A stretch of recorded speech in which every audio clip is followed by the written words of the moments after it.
ये बात ध्यान से सुनो और समझो कि जब संसार सोता है तब मुनि जागता है, और जब संसार जागता है तब मुनि सोता है।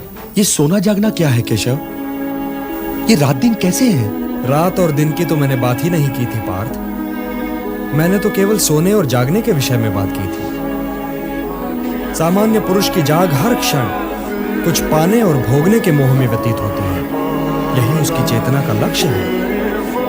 यदि उसे भूख लगी तो उसे भोजन चाहिए, यदि उसे प्यास लगी तो उसे जल चाहिए, यदि उसे ऋतुओं से अपना बचाव करना है तो घर चाहिए। उसकी सोच आत्मनिष्ठ है, परंतु मुनि अर्थात स्थितप्रज्ञ की सोच वस्तुनिष्ठ है। वो व्यक्तिगत भूख और व्यक्तिगत तृष्णा के परे देखता है। वो वृक्ष से गिरे हुए फल के विषय में नहीं सोचता, वो वृक्ष के विषय में सोचता है, वनों के विषय में सोचता है।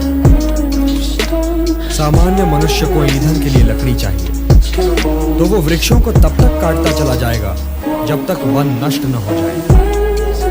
परंतु मुनि प्रकृति में वनों के महत्व के विषय में सोचता है, प्रकृति के संतुलन के विषय में सोचता है, वनों और ऋतुओं के संबंध के विषय में सोचता है। इसलिए है पार्थ, जो सामान्य पुरुष की इंद्रियों के लिए दिन है वो मुनि के लिए रात है, क्योंकि वो तो इंद्रियों की सीमा को पार कर चुका है।